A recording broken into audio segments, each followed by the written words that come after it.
Hey, what's up guys? My name is Jared. Welcome to my channel. Today, we're going to be talking mostly about the Honda, but we will touch base for a quick update on the Land Cruiser and the Nissan as well. Okay, so the Honda. In my last video, you would have seen that this was running and I drove it out of the garage briefly for the very first time. So that was pretty incredible. That felt really good to actually see and have the car move for the first time. But like I said in that video, it was still running pretty poorly, and as I mentioned in my previous update video, I had to mess with the timing to get it to run really at all. So I'll kind of break down what's been going on. So after I had the head redone to make sure the compression was good, I put it back together and it still didn't really run very good at all. When you time this engine, you static time it at 10 degrees before top dead center. And when I did that, it just doesn't run at all. It just spits and sputters. I can't get it to keep running. It's just awful. So I decided to start adjusting the timing a little bit to see if it could, if I could get it to run a little bit better. And the distributor, you may remember, bolts on right here, and it bolts solidly on there. You can't rotate the distributor, so that's not how you adjust the timing like you would on most engines. So you can't just, while it's running, turn it a little bit until it runs better.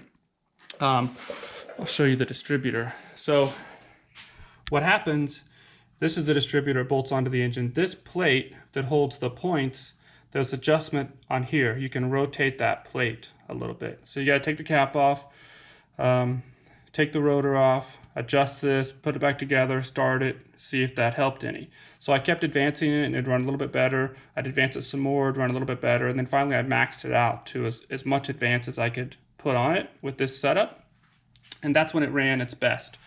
That's when it would idle well, but still when I went to drive it, it was very low on power and just kind of spitting and sputtering, so it's clearly not right.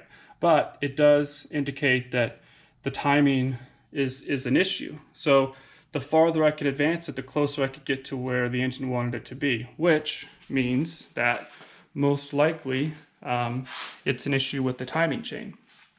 Now, I spent a few days trying to figure out. I took the valve cover off and I checked all the marks on the pulley down here. It was exactly top dead center. All these marks were correct. I tried to figure out if there was some way that maybe both of these had to be off by a link, be adjusted by one link and have it still line up close, and there's no way that that would work.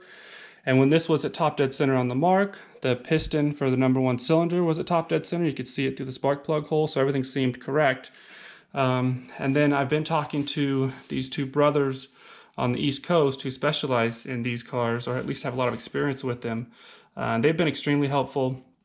I spent a lot of time on the phone with them, and basically the assumption now is that there's a small pin mark on one of these teeth on the crank, and that needs to be perfectly straight down right here when these other marks line up.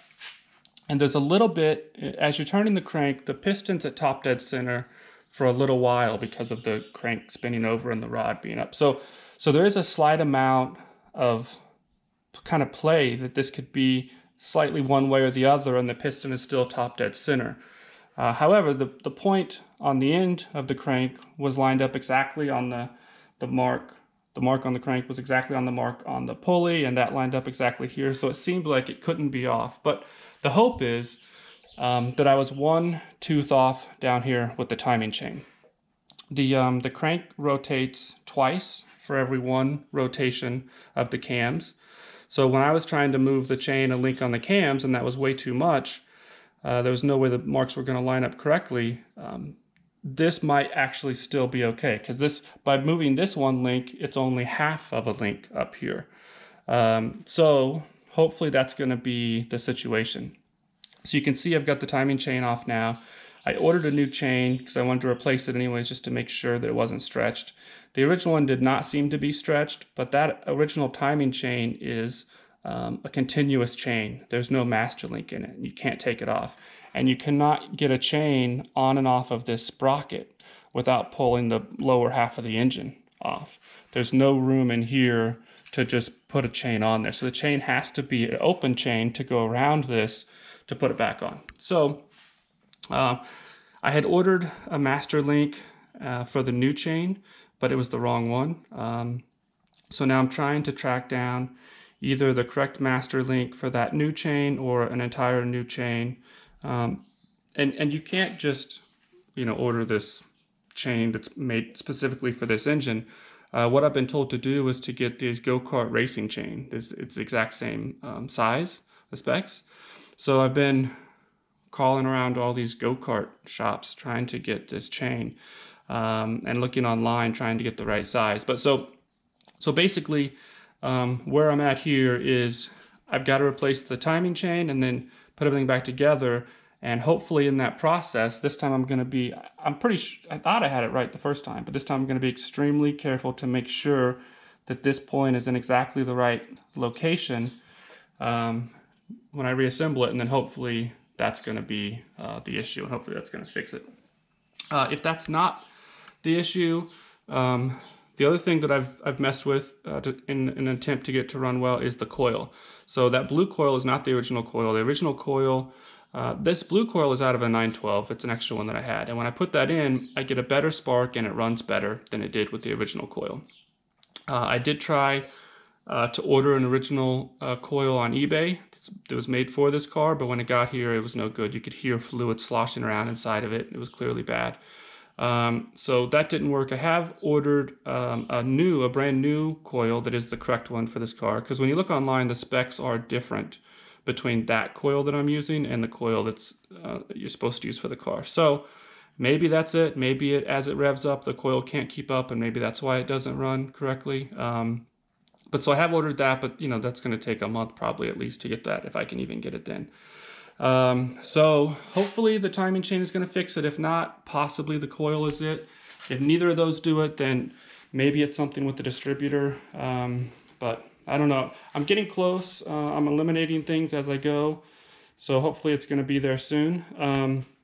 The other good update is that the tracking number for the parts that I ordered from Germany about, almost 3 months ago now is when I ordered them. That tracking number finally showed movement today for the very first time in the US. So it says those parts are now in New Jersey. Of course, I'm in California, so hopefully they'll get from there to here sometime this next week, which means I will finally have the front brake hoses. So what you guys wouldn't have known by watching my last video where I drove it is that I did have brakes, but only rear brakes. When I went to bleed the system, I have the old front brake hoses on because that's my only option at this point. And they're so old and clogged up that no fluid came through those hoses at all. I never was able to bleed the front brakes at all, but it built up pressure in the system and the rear brakes worked. So it only has rear brakes, but that's extremely dangerous. I can't drive it the way it is.